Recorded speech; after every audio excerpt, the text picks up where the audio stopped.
I think at this time we can dismiss the young people to go up to their class.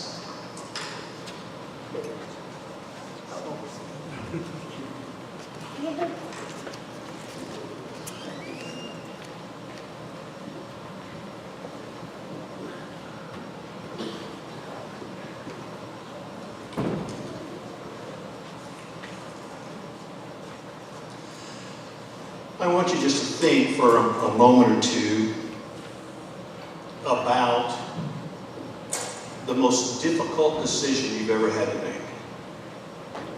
I mean, we've all faced difficult decisions sometimes in our lives, right? I mean, things that you just don't know which choice to make. Sometimes it's because neither choice is a very good choice. You know, you guys kind of like, you know, which door do I open here? I know there's something not great behind either one of them. You know, I've now been in ministry for a long time. 41 years, actually, since my ordination on the church over there on the hill. And during those years, I have sat with a lot of people who were facing very difficult circumstances. And some of them are just vivid in my memory.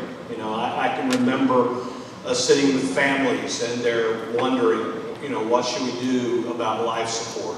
Should we turn it off or leave it going? I've had people ask me, you know, should I do this surgery or should I just kind of let this run its course?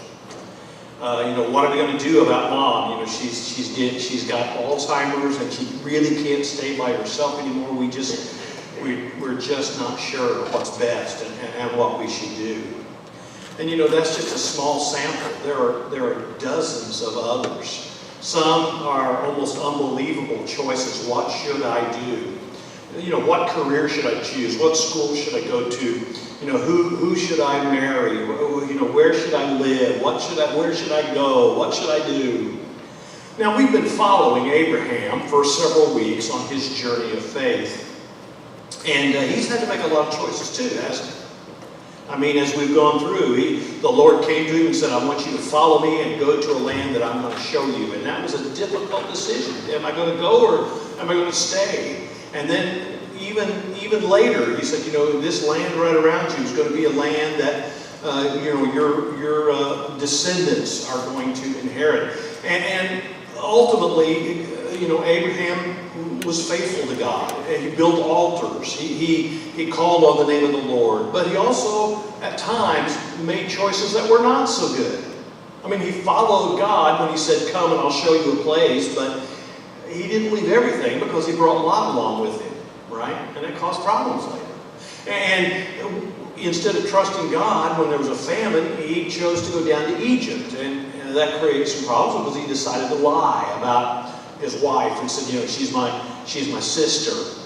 Well, again and again, you know, Abraham is faced with these choices. What should I do? You know, God renewed the covenant and said, you know, you're going to have a son. The son's going to come from your own body. But they got impatient and they tried to use a surrogate, Hagar, an Egyptian maidservant. And, you know, that didn't turn out well. And there's still problems going on. And years are passing by.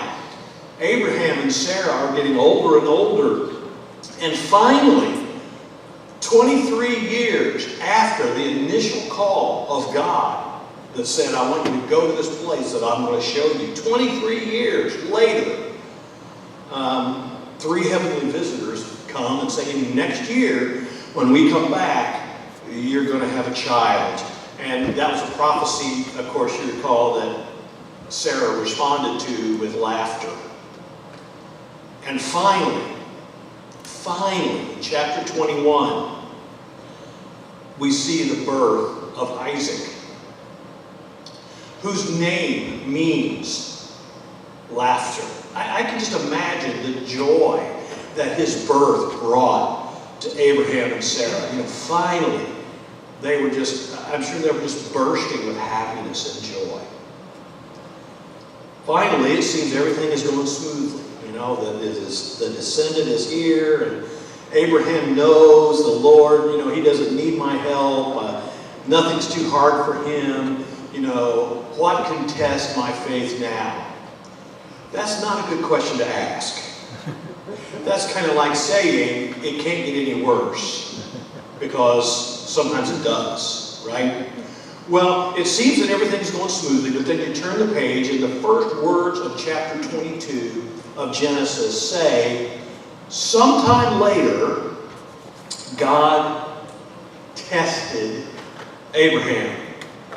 And of course we say, well, of course, Abraham's not dead yet. I mean, he's still living on. And so there was another test that came his way.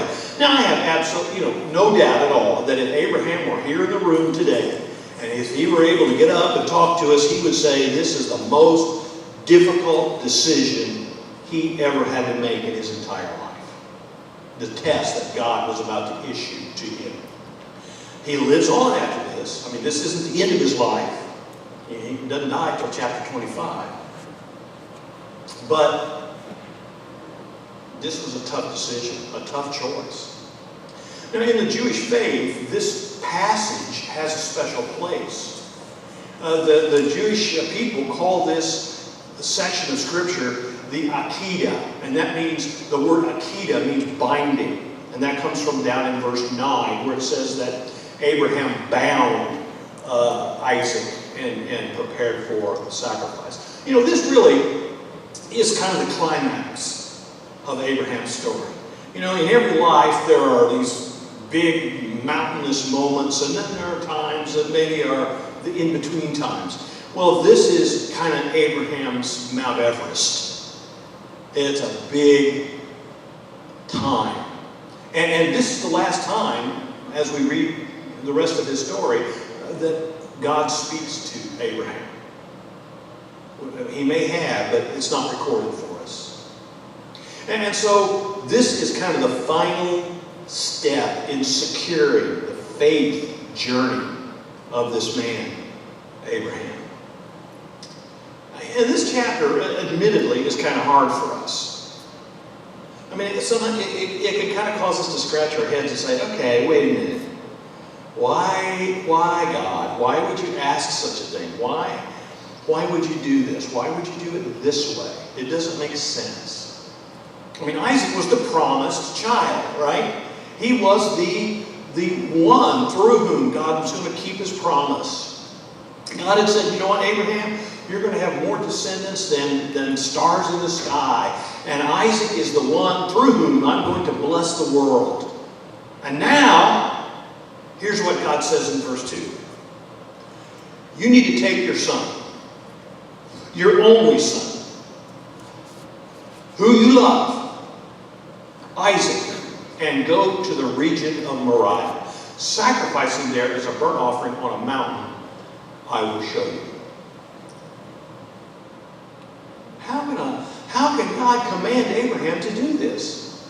How can he command him to take any innocent life, let alone the life of the promised child, his son, the child of promise? How can he do this? How can it happen this way?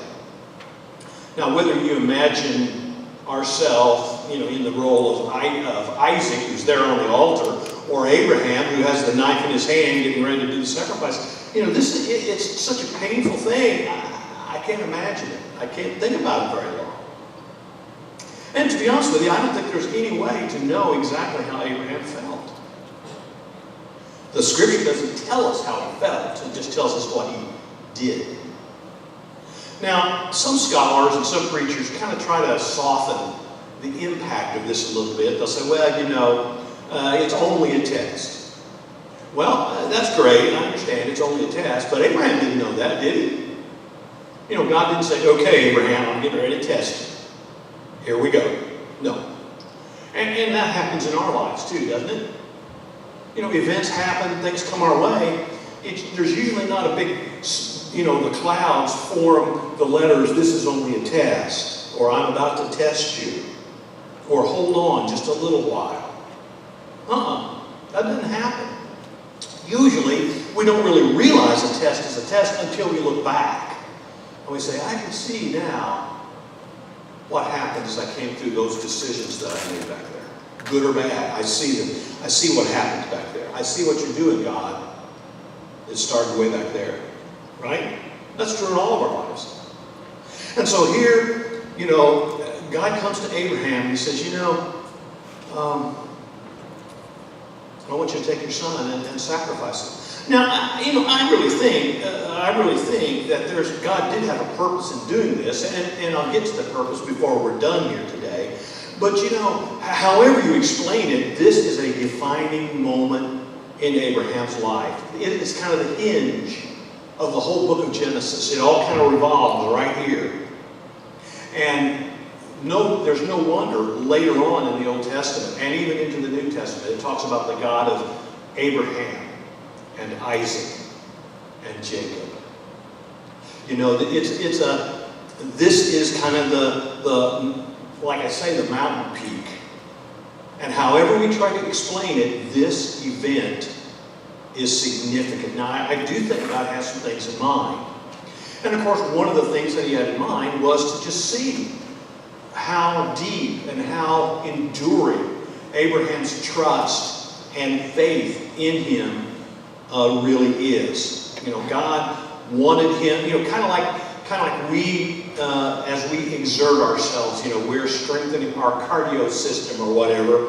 I think, you can tell I don't exercise much because I have no idea what happens when you do. But God wanted him to exercise his faith, see if he could make it even stronger and more, it was for Abraham's benefit to learn how strong his faith really was.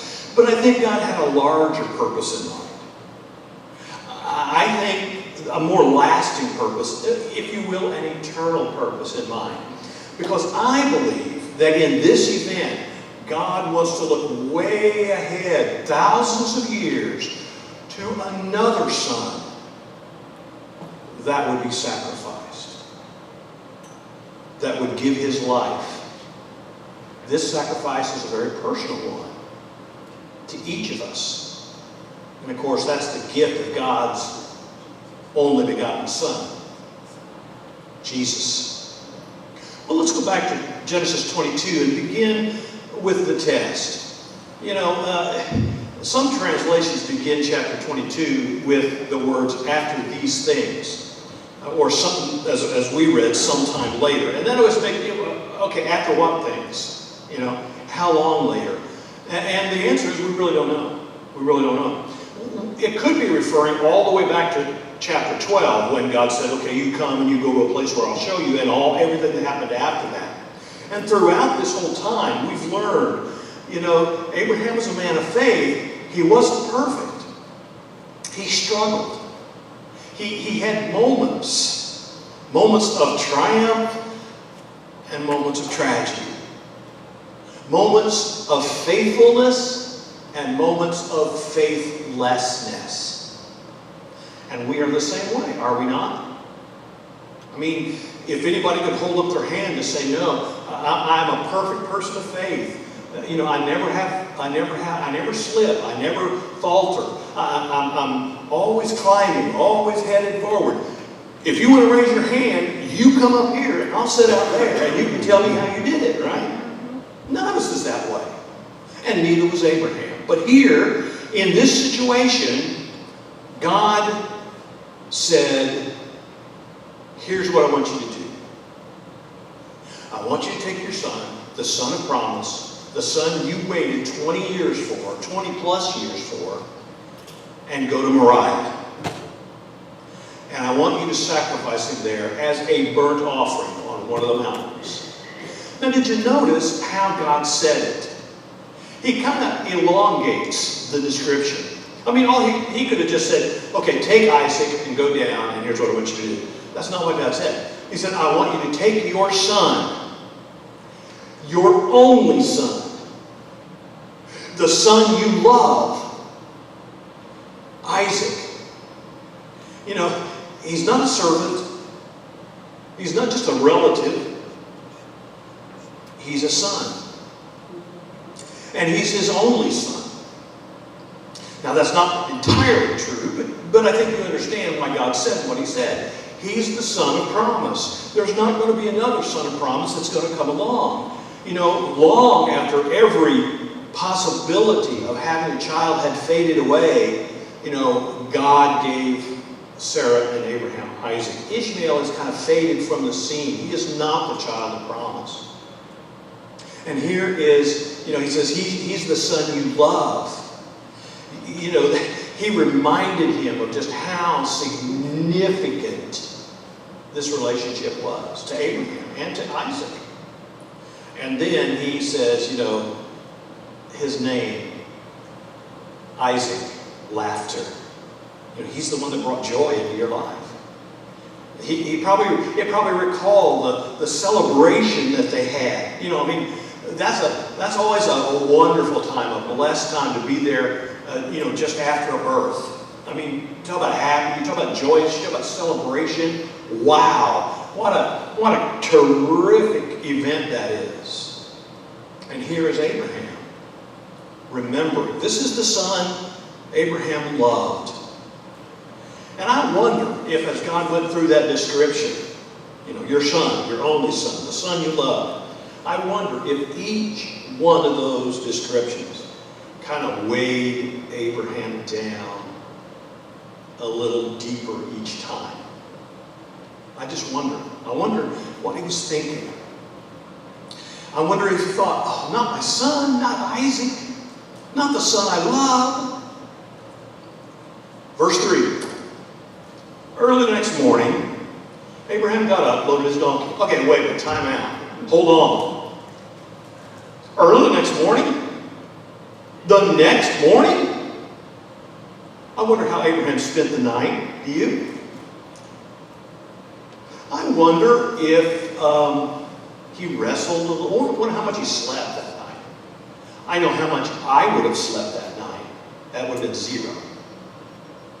Because I would have been tossing and turning. I've been fretting. I would have been thinking, okay, what's going to happen? God can't mean this. I may have been pleading over, through the night. I don't know what it would be like to be asked to sacrifice your child. But, to me, there's something missing between verse 2 and verse 3. I don't know. I do know what the Bible says, and that is early the next morning. I can't imagine Abraham eagerly jumping out of bed and saying, all right, today is the day. It's not that kind of morning, right? He didn't run over to saddle up the donkey and get ready to go, And by the way, while we're talking about this, how do you suppose Sarah felt? You think Abraham told her what was going on? Maybe. Maybe not. But if he did, I just can't imagine how she thought about all this. Maybe it was one of those situations where it's like, okay, if you got to swallow a frog, don't look at the frog very long. You'll get that in a minute. You'll sink in. I got that here. That's a Zoah expression, right? If you're going to swallow a frog, don't look at it too long. Just go ahead and do it. And maybe that's what Abraham thought. If I got to do this, there's no sense in waiting, no sense in putting it off. I might as well just get it over with. So he gets everything ready.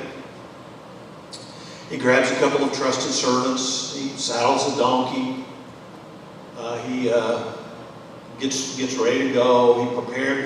He prepared the wood, and he carries a fire with him, and off they go.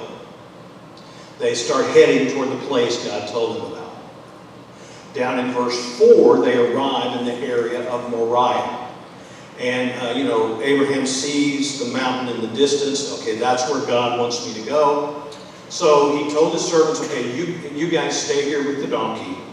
And my son and I, the boy and I, will go over there. And we're going to worship over there. And then we will come back to you. What world are you living in, Abraham? Don't you remember what God told you to do? He's not coming back with you. It just makes me wonder, what was it that caused him to say that?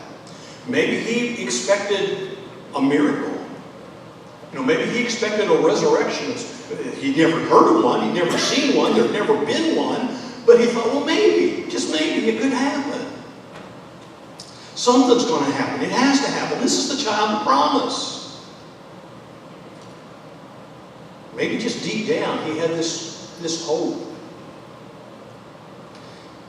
He's come a long way, hasn't he, since chapter 12, when he had to leave his father's household and go to a place where he'd never been. Abraham doesn't have to know every step now. He doesn't have to know the end from the beginning. He doesn't try to get ahead of God. He doesn't feel like he needs to help God with his situation. His faith is so deep now that he just trusts God. God, I don't know, God's got something going on. I don't know what it is, but he's got something going on. They arrive at the place of sacrifice, Mount Moriah. Preparations are made. I don't know if there's an altar already there, or if they had to gather stones and build an altar. Isaac's been carrying the wood, and he's getting things ready. And the moment arrives. Do you wonder what Abraham and Isaac talked about as they were on their way to Moriah? I wonder about that. Just list that under the list of conversations I wish I'd heard in the Bible. There are a bunch of them, right? What about they talked about? What about they said? Maybe they talked about God and his faithfulness, or maybe they talked about sacrifice and why they did sacrifices. I don't really know. I don't think Abraham's a little boy, even though he says the boy and I. So he's youngish, but I don't think he's 3 or 4. It's later than that in the story. He probably could have resisted if he had wanted to. But as they go, Isaac did ask one question. He said, okay, Father, we got wood, probably a little lantern or a lamp of some kind with a flame, so we've got the fire. I see you're carrying the sacrificial knife that we use to make burnt offering sacrifices. There's one thing missing. And Isaac knew what it was. Now that tells me something. This is kind of a time out, an aside. Isaac had been to worship before. He knew how sacrifices were done. So in our terminology, he had been to church before. He knew what happened when they went to worship God in this way. He knew what was missing. And he said, Father, what's going on here? Well, the first step in a sacrifice, of course, is killing the sacrifice. You don't take somebody to, some gift to make us an offering and then take it back. That's why I never understand people who will give money to a church and say, but, and they want strings attached to it. That's not what goes on in a sacrifice. The offering would be killed, the blood would be drained, the blood would be sprinkled on the altar, and the burnt offering would be made. And so here we go. Everything is ready. There's the altar, there's the wood, there's the fire. Abraham's got the knife, he's ready to go. And, I know preachers down through the ages have preached, here's Isaac laying there,